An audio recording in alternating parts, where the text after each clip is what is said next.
Hey everybody, it's time for another episode of Crystals and Coffee, and I've been meeting with some of my favorite intuitives all day, and we're ending the day with one of my favorite people on the planet, Andi Scarbrough, who is the founder of Crown Works, and she is my hairstylist and also one of my business partners at Crystal Cave LA, along with Julie Civiello Polier, who does shamanic facials. And Andi is here because she's doing a special kind of pre-release with us on all the new crystal combs that she is bringing out into the world. So that's what we're going to talk about today. And yes, they are all for sale. So let's get her on the line.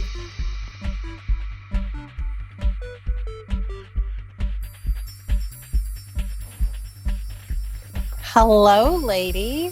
Hi. How are you? Good. Is it Magenta Day? It is. I love that. When I saw you in it, I was like, oh, hey, lady, hot pink for the win. And we didn't plan this.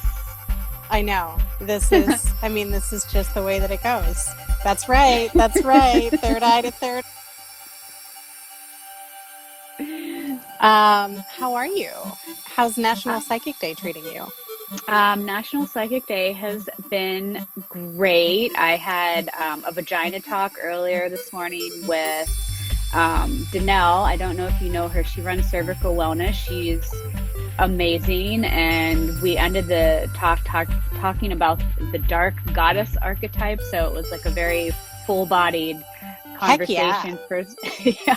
And then Tanaz from Forever Conscious came on, and she was teaching people about natal charts, and here you are. We're like going straight up to the crown. I love it. Just moving right on up. That's moving fantastic. Right on up. That's fantastic. I mean, I know you've had an incredible lineup today, but like, how has the energy been for you specifically? Because I don't know about you, but that full moon was legit last night.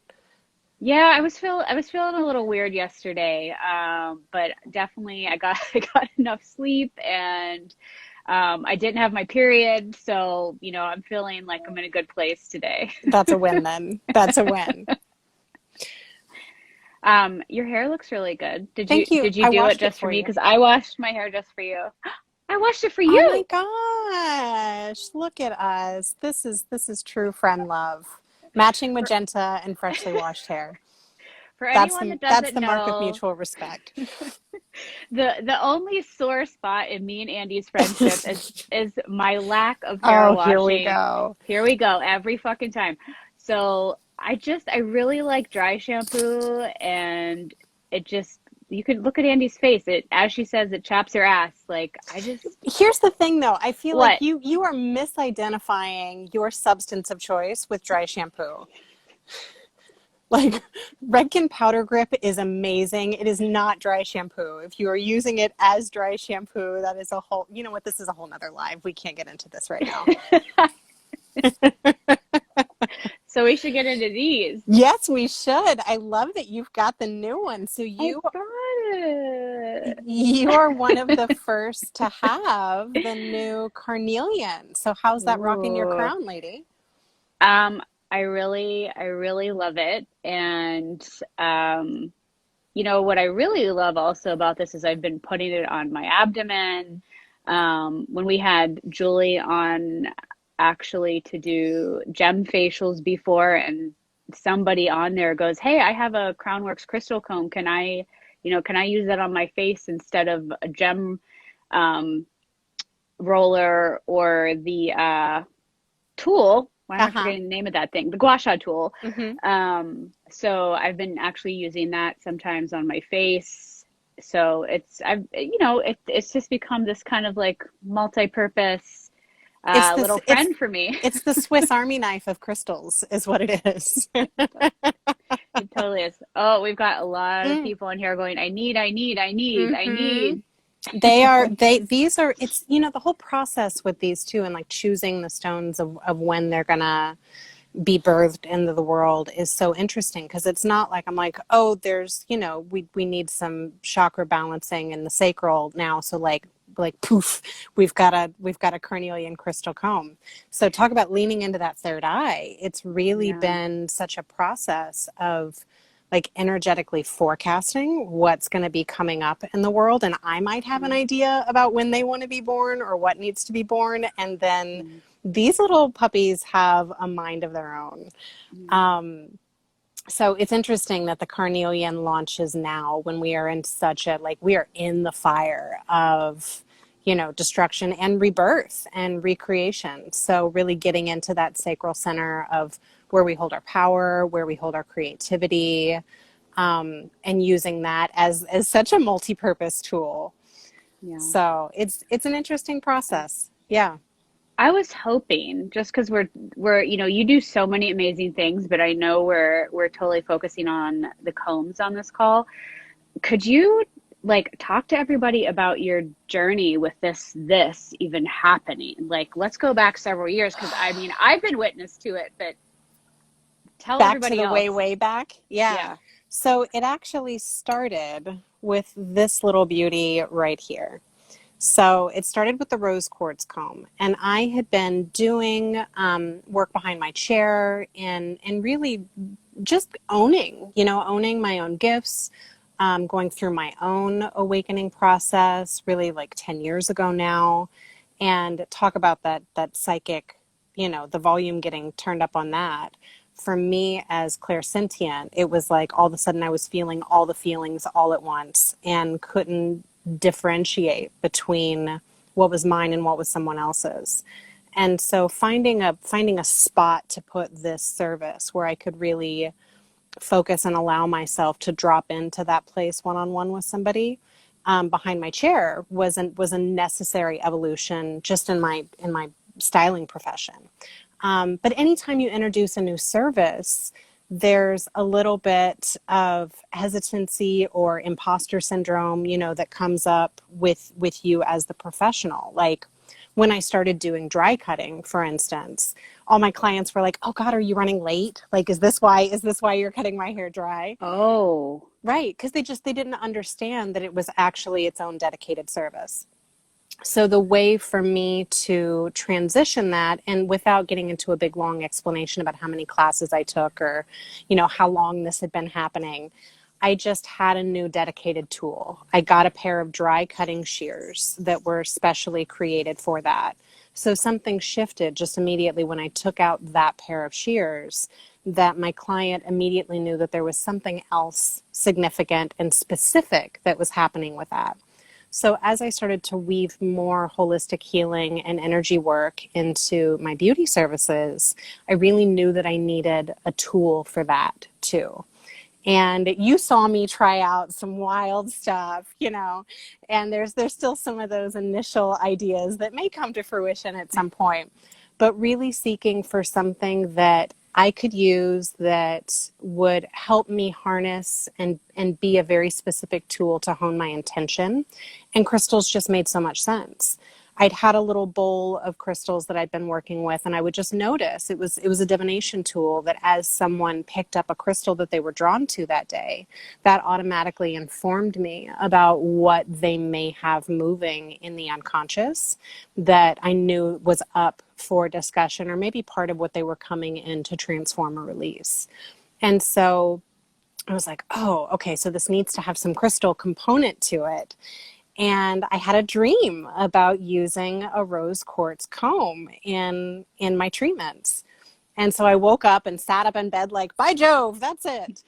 And thought, all right, well, surely this must exist, right? This must exist. And it was probably 6 or 7 months of me looking for it and finding gem cutters that I could talk to. And I just got no after no after no. And I got a hit while I was doing foils, which is, I don't know whether it's the aluminum that shoots up the antenna further, but all my best ideas come while I'm doing foiling. I'm sure it's a moving meditation. It is a moving meditation. There's something about that repetitive motion, and that's a piece of the combing practice too. It's why we work with mala beads. It's why we work with singing bowls. That repetitive motion actually eases the space, calms the nervous system, and opens us up for deeper meditative thought. So while I was foiling, I got this hit that I should look again. And I connected with this woman who had actually created some crystal combs and sent her an email. And she said, I'm actually selling the company. Do you want to buy it? And I thought, fuck, no, I don't want to buy it. I just want a fucking comb. You know, and this was all, I mean, I was really coming out of the broom closet at this time. And so this felt like the craziest leap forward. And she wound up being a wonderful mentor and teacher to me. There were some things that worked about what she was doing. There were some other things that I needed to do. I wound up working with a gem cutter that she recommended for a while. And they just took on a life of their own. You know, I really thought that I was going to have a few combs that maybe I sold to my clients, and maybe a few of my hairdresser friends also wanted to use. And instead I like posted a cute picture of this comb on my Instagram, and 2 weeks later it was like featured in Well and Good, and the whole thing blew up. And talk about, like, if you're ready to go on a journey, like, you're going to go, whether you're going on your feet or on your knees. And most likely on your knees. and these little creatures took me on my knees. So it has been such an enormous learning curve, not only for me, you know, as a healer and stepping into owning my modalities and doing my work behind the chair, but also this whole other chapter of manufacturing and product creation. And also, let's go ahead and throw in like energetic integrity and responsible gem mining. So I just feel like I got slam dunk into this whole world. And I'm so grateful, but they have been relentless little teachers for me. So thank God that they also work to soothe my nervous system, because I need it. So yeah, that was how they began. And now they've gone through a whole evolution. I have a wonderful New York-based gem cutter now. We increased the size of the combs something like 30% to accommodate denser, curlier textures so that they're more useful for everyone. And then the stones themselves just reveal, you know, year after year about what's going to be needed in the crowns of the collective. Yeah. I mean, I remember I've watched Andi take this journey from day one, and you know, some of the sound bites, like she called me, she's like, am I really going to buy a 200-pound piece of rose quartz to cut a bunch of combs? Like, how many combs come out of a 200-pound piece of rose quartz? You know, like, I mean, those are things that you really have to think about when you're making items like this, which is, it's a crazy thought. It is. And it's also been interesting too, because there was so much excitement and interest around them. And I remember having a conversation with a wholesaler who was very irritated with me that I couldn't just turn around, you know, an immediate piece. And she said, well, I just don't understand what your production process is. And I was like, well, talk to God. First they come out of the earth, right? Well, no, wait a minute, back up, because that, I think, is a big conversation about combs or any crystals, that people are like, well, I want 200 perfectly shaped this and this and this and this. And I'm like, well, let's see if the earth is open to us receiving that. Your response. That's right. Yeah, that's right. And also, you know, I mean, all of the stones have such unique personalities and qualities. And not only is there what comes forward, but also how willing it is to be shaped into a comb. You know, not all of the pieces are interested in playing in this way. And so finding the stone that's willing to allow itself to be cut with minimal waste. is a part of the journey, and what comes forward. I mean, it's been so cool to go to, I feel like, when Colleen and I used to work in the fashion beauty world together, and so you would go to these trend forecasts, right? And you'd see what was coming in the next year or so. And now when we go to the gym show, I feel like that's what I'm looking at. We're looking at a bunch of Kambaba Esper that has come forward up out of the earth. And I'm like, oh gosh, well, there's some ancestral heart healing coming up on the docket this year. So let's look at that. Yeah, it's so true. It's wild because every year we go to the gem show, there are wildly different stones that are available, and the ones that were there the year before are gone. And, not because it was like the vendors sold through. It's just like, well, that was it. And like, that's just not the theme anymore. That's not what, if you go back to the shamanic perspective on this, it is what is the healing that Mother Earth is loaning to us to have. And that's what, the crust of the earth is opening and these stones are coming out. It's wild. That's right. It's really literally like, what treat does Mama have in her purse for us? Yeah. Because a pocket opens up and it's like, what little treasures does she have in her purse? And then learning to work with that, and major lessons on surrender, attachment, about timing or outcome.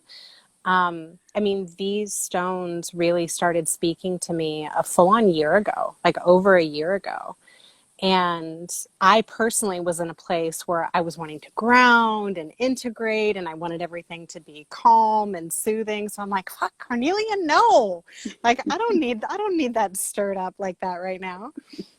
But now, looking at the 3 stones that are coming forward for release into the world this fall, we have carnelian. There's also, very fitting for Leo season, tiger's eye. So pretty. So fierce. So fierce. And I know a personal favorite of yours, labradorite. Been talking about it all week. Yeah, I bet. Well, especially today. So, I mean, those are 3 like core power stones. We're really talking about activating the sacral, the solar plexus, and the third eye. And it's interesting too, as I know, our own healing is always fodder for whatever comes forward.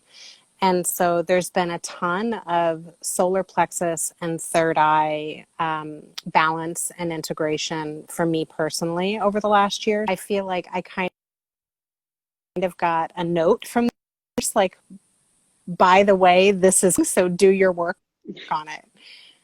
And coincidentally, I also created oils. There are oils that correspond with the energy centers, and the 6 oil, the 6 chakra oil, the 3 oil, the solar plexus oil, and the 5 oil, the throat chakra, were really, I just kept tinkering with the formulas and they weren't quite right yet. But it really was about me having to personally live into the work and do my own healing in those areas so that I could offer these tools in energetic integrity. Totally. I mean, it's always whatever, when you stand up as a healer in the world, whatever, you have to walk through that fire before you can take your clients through it, like 100%. That's right. That's right. Speaking of walking through fires, I think what would be interesting to talk about, and you can name the other ladies, but you have been part of a really small movement of, I think it's fair to say, women that treating beauty as medicine. And I was just wondering if you could talk to people what that's all about, because hairstylists already have their kit with shears and round brushes and hairsprays and all the things, and now you're like, and now you need this and need a whole new set of tools to stand behind your client. Well, I mean, the interesting thing about this is it's sort of been like illuminating the obvious. I mean, I joke, notoriously hairdressers dress in all black constantly, right? Well, who else wears all black? like witches and priests, right? Witches and priests. And so there's this forgetting or an invitation to remember, I think, that, you know, barbers in medieval times used to be surgeons. Like the barber pole actually is the symbol of where there used to be a pole sitting out in front of the barber shop that had like bloody rags tied around it because they were pulling teeth and doing minor surgeries. The barbers were also kind of the unspoken officiant in the town. So if there was a witness needed for something, for a ceremony like a birth or a baptism or a wedding or a funeral, oftentimes the barber would stand in. And so there's been this community pillar that beauty professionals have held that's kind of, it's a big chunk of our magic that's been forgotten. And you know too, and you know, on the subject of psychic gifts, anytime that there's an aspect of your power that isn't acknowledged, utilized, and integrated, it goes fucking feral. Like, and then it starts running shit. And that, I think, is a lot of what's been going on in the beauty industry. You know, there's this enormous amount of power. I mean, we are literally putting our hands into people's crown chakras, like that direct connection with source energy. But we haven't been present to what we're doing. We're moving energy through the body. When I do workshops, we do a lot of talk about like emotional contamination that's happening in that sense. You also have a group of people that are naturally service-oriented, that are largely clairsentient and empathetic. And so we are moving energy through the physical body. And when that doesn't get acknowledged, then what it winds up doing is backlogging, like you never take out the trash. So without proper clearing practices or treating this profession like the energy work that it is, there's an enormous rate of burnout in the beauty industry. Like the average career span of a hairdresser is between 5 and 7 years.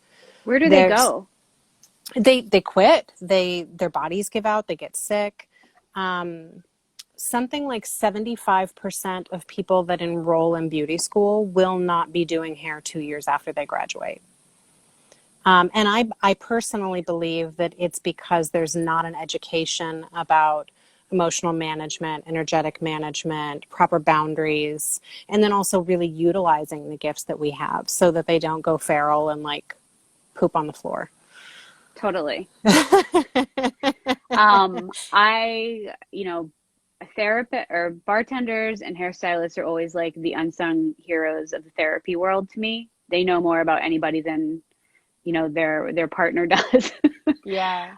What, like, how are you helping hairstylists be able to step up in a way that they're holding space for sometimes these massive conversations that, you know, I've never been to beauty school, but I imagine you don't learn about that when someone drops some heavy fucking shit in your chair and you're like, yeah, okay, you want 3 inches off your hair right now? That's right. Like, yeah. Cheating on my husband, have a secret family, filing for bankruptcy that I haven't told my family, might be gay. Oh, do you want bangs with that? Like, yeah, there's not a Psych 101 that's offered in cosmetology school. And I really think moving forward, that's part of this beauty revolution. And I think that that's what a lot of people in the industry are doing, is weaving this kind of wellness and really self-care into the professional education. Of course, this is for the clients, and we want to offer the clients an exceptional service and a truly healing experience, but we have to stay alive long enough to do that. True. And so the focus is to really empower the stylist with tools and education and permission. I think that's the other thing too. Like inside this little comb is a whole world of permission to nurture oneself, to practice this on yourself, to receive the same loving and attention that you're giving to other people. And also just to create a dedicated service so that, when a client starts to unpack some things with you, and it's so natural. I mean, the physical touch opens up that dialogue so quickly. It's a safe space, and it's truly one of my favorite things about being in beauty is the intimacy of that connection. But there can also be a moment that's appropriate to say, hold that thought. It sounds like there's more going on in this than just your highlights today. It happens that I have this whole other service where we can explore some of the stuff that you're talking about and offer you Reiki or sound healing or work with some cards and really give you the kind of deep relaxation and care that it sounds like you're looking for. Would you be interested in that service? So it gives stylists permission to have a separate and sacred space to put that work in that conversation, which I think is key. Yeah. Well, I mean, I have like 8 questions firing at the same time that I was going to ask. Okay. So explain to people about when you come to the Crystal Cave, to your room in our 4-room Crystal Cave, what are they greeted with, / it's a private room / how is that affecting things with COVID / like, well, I mean, right now in the state of California, it's not affecting anything. Like we're iced out of the cave, which is a real drag. I do think that the privacy of the experience, that was a learning curve for me too. When I started doing this work, I was doing it just behind my chair, my traditional space. I lovingly call my muggle space. I was doing some of this work there, but I quickly noticed that as I gave myself permission to go deeper, the client went deeper, and it wasn't necessarily an appropriate space for it. So we needed a little more privacy so that they really felt permission to just release any emotion or be as clear or candid as they wanted to be without feeling like they were literally on display in the front window of the salon. So I started working there on our off days, and then that grew into needing a more private space. And the really beautiful thing about getting into that place where we really do go into, I love it's like a little pink womb, that our little space. It's like a jewelry box. And it's just, you feel really swaddled and safe in there. And how my own work, permission for myself to speak more freely, to widen my own channel, and also to have the space to lay someone out. I have a lay down shampoo bowl in there so that they can receive, more in depth. In the time of COVID, so we were open back up for a month between shutdowns. I had a month between shutdowns. And to be totally honest, there was, a very real part of me that felt like, oh gosh, like with the escalated state of the whole world, is this something people are going to value? Is this something that they're going to want to spend money on? It's definitely a different price point than my, regular haircut in the salon. And Colleen, I was really floored. That was the service that filled up the fastest for me. Even now with the communication that we're closed, I'm getting emails almost every day from clients, new and old, and regular clients that had never done this work before. Yeah. Because I think in the absence of just the regular oil change treatment, it's really punctuated how deep this work actually goes. Because when you don't get your roots done, it's not really about not getting your roots done.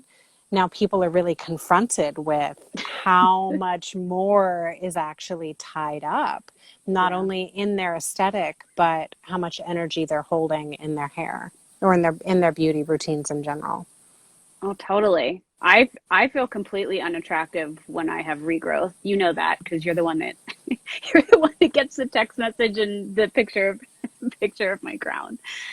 But it does. It makes you feel like a new person when your hair is freshly cut or colored or whatever you're doing. So the crown work service that you offer in our Crystal Cave, I think the one thing we haven't talked about yet is actually what the release part is about that. Yeah. So the release comes in the haircut. And I think, to your point about not feeling yourself, um, I think that one of the big themes, I mean, you know me, I'll like dress in hot pink, but also we're going to go right for the like deep, heavy underworld stuff. Part of the confrontation of looking at roots or seeing gray is confrontation of aging, of mortality, certainly in the larger scope of everything else. I mean, we in Western culture have a really unhealthy relationship with aging and with death. And so we can Botox it and cover the gray and sort of la la la la la la la our way through it most of the time until all of a sudden we can't. And I think, in that there's so many patterns and misidentifications and worthiness stories and beliefs that are bubbling up to the surface that are ready to be cleared, and people are seeing how those things don't serve them anymore. So that's where a haircut can become much more than just a haircut. In shamanic practice, the hair, they say, symbolizes the animal body, like the impermanence of the animal body. So when you offer it in a gratitude ceremony in a despacho, which we've done, it really is just appreciation for the fleeting experience of being alive in this body. And there's so many cultures across the world that have those kinds of ceremonies. There are Tibetan both birth and death rituals. The same in Hinduism. There are hair cutting rites at different points in life. And so if you go all the way back to the Bible and Samson, there's this idea that power is stored in the hair. And from a scientific perspective, it is a literal chronological journey of everything that you've ingested, your poor sleep, the times you took your vitamins, the times you didn't, the times you were on medication, anemia, like all of those, stress, loss, it's all stored in that hair. So walking around with long hair, if you've got more than shoulder length hair, you are carrying around 3 years of daily journal diary entries, and that shit gets heavy. Oh yeah, like It's past my boobies. I cannot wait to cut your hair, Colleen. I cannot wait. And you're gonna feel amazing, right? And so that we recognize it just on the daily, where we go in and we get a haircut and we go, oh gosh, I feel so light. I feel so fresh and good. But there's not always a direct correlation with the actual physical release of energetic material or stored energy that's being let go. So in the Crownworks treatment, we do a whole process. We'll pull cards, we'll play with stones. It's a little bit different for everybody. They'll choose 1 or 2 combs to work with that will really align with the intention that they've set for what they want to move into or what they want to release. And we'll typically do a guided meditation with some combing, with some oils, dim the lights, have a little mood music. And really getting them into a place where they are visualizing, sending whatever that is down to the ends of their hair, and then we ceremonially cut it off. And then they have that cut hair. We create a little kind of like mini despacho style offering with some really magical flower blends in it, and they're invited to add anything else to it they want, maybe a letter of release or some intentions. And while I'm working on the cut, they may be writing on their little bag, all the things that they want to let go of. And then they're invited to take that and either burn it or bury it or set it off in the water just to give it back to the earth. And I really feel like sometimes it takes that kind of external change to tell your spirit or the universal consciousness that you really fucking mean it this time. Yeah. Whether you're washing that man out of your hair or, cutting off an old identity or an old association with what you thought beauty was. There has never been a more potent time to release that old dead stuff and really make space for what's new to come in. Yeah. the wildest parting gift from a beauty service. She's like, here's all your old hair. Have fun. Yeah. Happy burning. Happy Yeah. burning. Um, yeah. Yeah.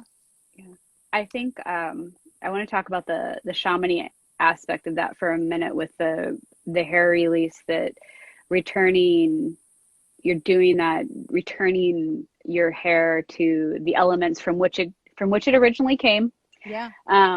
There can even be the speed with it, because we know the earth takes the longest to mulch something. So if whatever you were releasing, you're like, well, I need to like baby steps this out of my life, then maybe earth is for you. And water is the medium speed. It's dreams, it's illusions, it's shape shifting. And then fire, which is like, the great transmitter. Like, you're like, I'm fucking done. I am fucking done with that shit. Right. That's when you're headed to the fire. So if anybody's thinking about doing that, you also get to choose your own adventure after Andi's service with your hair. That's right. Yeah. I was thinking it would be nice, because I've seen so many Instagram handles come on, obviously, that they either have the word hair, salon, or stylist in their handles. My people, and hello. So I think it would be wise to maybe let your fellow hair healers know that, like, what are some of those like signs or symptoms, because if we're not tuned in with our body, sometimes we don't even know that, like, our nervous system has had too much, we're stressed, we're taking on our clients' shit, like, people aren't even aware, they're like, oh, I have a headache, oh, I'm gaining weight, oh, I hate my job, when really it's a matter of like, self-care, boundaries, and working with your client in a different way. So what are some of the symptoms like stylists you see coming up with them, I guess? That's a great question. Yeah. Well, and there's symptoms that aren't necessarily out of alignment with an overblown crown chakra in general. So anxiety, confusion, inability to make decisions, often crippling self-doubt, emotional disturbance that feels placeless, like a lot of I'm upset, but I don't know why. I have to check that for myself, where my question is always, I'm having this feeling, is this mine? Like, is this my feeling? Is there something that happened in my life that would make me feel this way? Or did this just drop in unprovoked out of nowhere? We've all had loss or sadness or hard things in our life. But if all of a sudden I am just hit by this wave of shame feeling about that time I was rejected on the softball game in third grade, chances are that's actually not my emotion. And what happens, especially in my experience with clairsentience or claircognizance, is that spirit is going to use, or our intuition, whatever you want to say, is going to use whatever ingredients we have in our kitchen. So if there is an emotion or a story that we're picking up on, it's going to pluck whatever is closest in resonance to that from inside us and bring it forward. So if all of a sudden you're super sad about that time that your dog died when you were 15, but nothing has come to provoke that, you might think about whether or not that's something that you're actually picking up from somebody else. Yeah. But for me, it's space, it's silence, it's asking if this is mine, and it's consciously cutting cords and giving back that person's energy at the end of every service. And it can be as simple as like a walk through the solar plexus, like wave through the solar plexus and cut that cord as you say goodbye, like, see ya, catch you next time, take your shit with ya, bye. That's that kind of maintenance. But when you find yourself really feeling heavy and bogged down and confused or overloaded, and there's not a proportionate causality for it, then chances are you're overloading on other people's energy. The other impulse that comes up frequently, and a huge thing in the beauty industry, is addiction. Whether it's substance addiction or food addiction, It's a means of numbing out and trying to turn down the volume on that level of intimacy and impact or connection with other people. The problem is, and we were just talking about this in my breathwork circle last night, that it's like the major control panel, right? When you go to hit the mute button on something like that, you're muting the whole panel. You're not just muting that one thing. So when we turn down that level of connectivity because we're emotionally overwhelmed through contact with our clients or other people, we're also muting our ability to connect with the people that we do want to. So we get home from work and we don't have time. We don't want to have conversations with people. We may feel resentful of family or loved ones or partners or children in feeling like you just need some space. So those are typically signs for me that I've not been taking out the trash for myself. Okay.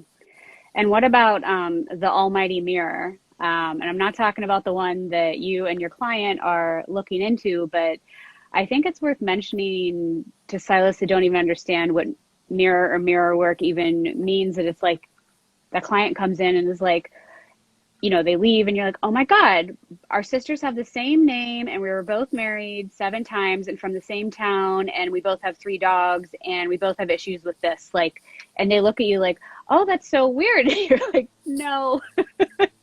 It's not. Yeah, it's not. Well, what's interesting is in the beauty world, I mean, this is kind of something that we bank on, right? Like we say, you are going to attract clients to you that are like you. So if you want a different clientele, start reading the things that your ideal clientele wants to read. Like put yourself into that world or that life so that you start attracting. So we know there's a knowing that like attracts like. Sometimes that's really hard though, when like for real personal story, when the client sits down in your chair and actually dated your ex-husband, like that's a little bit confronting.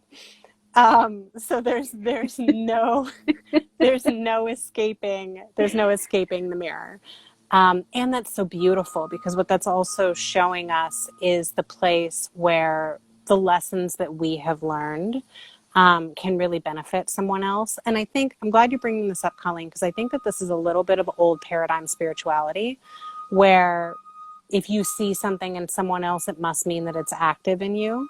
And I don't necessarily believe that to be true. I think a lot of times there's a life coach teacher that I follow, Stephen Chandler, who says, if you can see the train, you're not on it. So if you're able to witness an experience or a pattern, it actually may mean that that's healed or complete for you. If it brings up an emotional charge or you go into an emotional reaction, then chances are there was a little sludge on the walls of that still needs to be cleaned up for you. And that's really a gift from the client to you to show you what needs to be healed and moved through so you can hold a more neutral space. Yeah, totally a good point on that one. Because it's like, am I still working through this? Am I still fucking working through this thing? You know, but it's also like, you're like, no, I walked through that fire. I get that. I can hold space and teach about that now. Yeah. That's right. For sure. Good point, lady. Good point. Good questions, lady. I was also wondering if you could talk about the history of the comb. Like, where did this thing come from? Like from the beginning. The beginning. I mean, we're unclear exactly how far back it goes. I mean, I found this great image. There's a lapis lazuli comb from Mesopotamia that they're in some museums. The Norse had some stone, bone, metal combs. And of course, you know, the Far East, they were working with jade combs. What's interesting is across the world, it had the same kind of connotation where there was an understanding of ancestry being linked to the hair. Actually, in the jade combing practiced in the East, that was a way of honoring or accessing wisdom from ancestors. The Celts actually recognized it, and lapis lazuli was used this way in their priest. Like they would be combing their hair during the sermon in order to keep what they perceived to be the antenna to spirit clear and in order. And truly, like the shape of the comb itself is matriarchal in nature, right? So it is receptive. Sidebar a little bit to your multi-purpose, tool. We think about terminated stones as being directors of energy. So you really can direct energy down or out. Aura cleansing with this, body workers use it. So it can be really used as an energy direction tool. But the comb itself specifically is about bringing order to chaos. And so when things don't make sense, coincidentally would be when the nervous system feels like it's escalated, the combing practice can bring order to chaos by literally organizing your antenna, but also activating the parasympathetic nervous system that allows us to calm down, drop into our bodies, think more clearly, and access our intuition. Is that all? Just that. Just that. I'd like for you, and you brought it up about your breathwork ceremony last night around the full moon in Aquarius. Do you want to talk about, how did you find that? Why is it in your life? What are you doing with it? You teach it in the chair? Like, what's happening? Yeah, well, I mean, again, it's all been accumulation of my own personal journey. I started working with crystals because I had beef with, the organized religion that I was growing up with. And I was really longing for a reclamation of my connection to spirit that was non-dogmatic or non-denominational. And breath I found in a similar way, where I was really looking for an effective means to manage that energetic kind of buildup that I was getting every day. And so when I went in, I got booby trapped into the teacher training. I didn't know that that's what it was. My friend Anna was like, just go this weekend. It's just an intensive. It'll be fine. And I was so resistant, and I sat down, and they're like, welcome to teacher training. And I thought, fuck you, Anna. And so, everybody's going around and talking about their, their intentions for increasing their healer tool bag and whatever. And I thought, God, I'm just really here to heal my relationship with breath. I was an asthmatic child. I started smoking cigarettes when I was like 13 years old. And so, we know that the lungs are where we hold worthiness and grief. And that was a big, big part that I needed to get into for my own healing. And so it was really just that journey with it and how profoundly effective it is. And also it's a trip. Like if you're not into psychedelics, but you want to beam up out of your body, the breath is a great way to really have profoundly spiritual experiences. It activates and clears the meridians of the body. It will release stuck energy. It can open, balance, and harmonize energy centers. So the way that I do breath is more of a guided journey. We'll do some meditation. We'll look at some supportive crystals. We'll pull some cards. And then it's kind of a guided process where you are in charge of your own healing and the pace and the depth at which you want to go with it. It folds really beautifully into the combing practice. Because it is something that can be done silently in a busy salon space. You might just coach someone through some breathing techniques, and there's many different kinds, either to down-regulate the system or to up-regulate it and clear energy. So it just pairs really beautifully with the combing. And also, that's a part of the kind of take-home follow-up, right? I might offer a client, it's not just about the treatment in the salon. As you know, I'm going to send you home with shampoo to take care of it afterwards.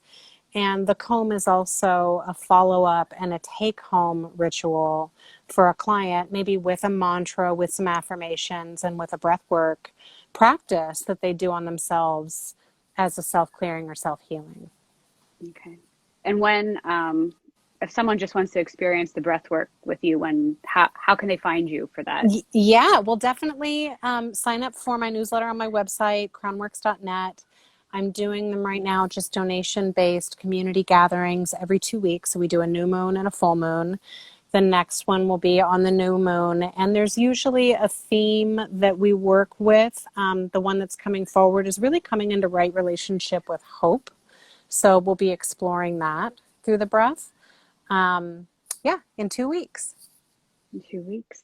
You know what else we haven't talked about yet? I think, again, just because there's so many stylists watching, what about the workbook? Oh, thank you for mentioning that. It's funny, I got called out by one of my coach friends because I had been invited, or inquired about, well, how do I do the crystal comb practice? And I'm like, again, I don't know. I didn't set out to do this. Get a comb your hair. What it does for you, heal yourself, share that with people. Yeah, and she said, "Oh, you wrote this workbook so people would leave you alone." And I thought, "Oh shit." And that's not necessarily the truth, but what it is an invitation for you to go in and mine your own life for experiences, for healing opportunities, to kind of log and notice how you receive intuition, how that plays in, what it feels like in your body when you are taking on too much of other people's energy, and then to cobble together that with your own gifts and experiences that you can create your unique version of whatever your healing offering is that ties into beauty. And it can look like lots of different things. It might look like the comb. It might look like sound. It might look like Reiki. My dear friend Roxy Jane Hunt does ritual brushing. So there's no wrong way to do it. And that's an interesting point that, I'd love to share these combs with y'all. Please go buy combs. That's wonderful of you. And also the tool is not the technique. Anybody can pick up a pair of professional hair cutting shears, but it's me that actually knows how to cut the hair. So the tool is going to be supportive for you, but you really are the magic behind it. And that can look like a whole lot of different things. So the workbook is really a permission and an invitation for you to go in and explore what your magic is and own that. We have a really great question in the question box, which was leading me to my next question. Do you do mentorship, Andi? With hairstylists? I do offer mentorship. Yeah, there's some really exciting things coming this year. The workbook is getting its version 2.0 with some extra things being added to it. And actually, hopefully mid to late next month, I'm going to be launching a professionals only site. So there will be exclusive pricing that's available, some very industry specific breathwork offerings, some sort of at peace lectures, and some more mentorship opportunities. But Cool. Right now, what's available immediately is I do one-to-one work. There's some cluster call options, and I have a month-to-month mentorship as well. You can check that out on my website. Yeah. I have, anyone that's listening, I have Andi pinned. Her IG's at the bottom, so that's the best way you can find her, crown_works. Lady, Instagram's going to kick us off in a few minutes. So do you have any last words about things you want to share? I kind of just want to, can we just comb hair together for a minute? We can comb hair. That would be amazing. So I'm going to pull in this tiger's eye. Okay. Yeah. So, it's like, well, how do you start, right? So starting at the hairline and just working, maybe rolling the teeth of that comb just along the hairline, waking up the edges. It feels like acupuncture. It is. Well, there are meridians running through the head that connect to almost every organ in the body. So if you really want to geek out, you can get into some cross-referencing of craniosacral work or acupuncture, acupressure, and really target some of those spaces. So waking up the follicles is going to be pretty amazing. And then just moving the comb through. I love the noise it makes. Yeah, that's the That's the beautiful piece, is each stone is kind of like a little tiny crystal singing bowl. So they each have their own tone, they each have their own song. So it's really beautiful. When I work in studio, I do two at once, and it really is like a tiny little singing bowl Oh, practice. it is. Yeah. So Because just you have the oils in there and like the noise it makes. It's just like, I can't even believe it's coming off the crystals it's like that. amazing. I mean, it really is a meditative practice, just in coming present to, especially when you're using the oils, the fragrance or warmth that the oils create, the pressure and sound of the comb. And presence, is just about being aware. So using the comb as an anchor of awareness is a meditation in and of itself. I mean, we should, take a clue. Remember, I mean, Victorian women, they were like brushing their hair 100 times before they went to bed. They're like 8 feet of hair. Yeah. It's a moving meditation. It is. It is one of the most nurturing practices we can give ourselves. There's something deeply maternal about it, really comforting in a way that's intimate and personal. And so I've got clients that, use a comb on their children before bed, or it's their own nighttime practice. But it's a really, really sweet way to treat yourself, both on a physical and an energetic level. Okay. One last thing about the combs that I saw several people asking, they want to know where they can get them right now. Right now. So the new combs, the Tiger's Eye, the Carnelian, and the Labradorite are going to release likely next month. There is a tab on my website. You can sign up for my newsletter. So I'll send out probably a pre-order link shortly for that. But www.crownworks.net, hit the shop button, and everything that's available is in the store now. All of the oils, the next 3 oils will launch probably at the same time as the combs do.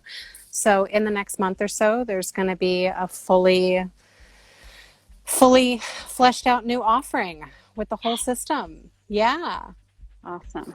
This is really therapeutic. It's really now I want lovely. to take a nap. Yeah. You deserve it. Oh my God, that was awesome. And my crown feels so much lighter. So like tingly and awake. Yeah. Totally. Just making sure that you move it all the way through those ends, and then just thank you and good night. Mm-hmm. All right, lady. I love you too. I'm glad we both showed up in our magenta today. The hot pink memo. Totally. If we doubted we had a intuitive connection, I don't know what else. When you wear the same outfit to your IG live and didn't plan it, here we are. That's the best. Well, happy National Psychics Day. Thank you for being such a light to illuminate for all of us. Oh, lady, I love you. I love you. Take care. Thank you all for joining. Yeah, thank you everyone for joining. Go buy crystal combs. They're amazing. Bye. Bye.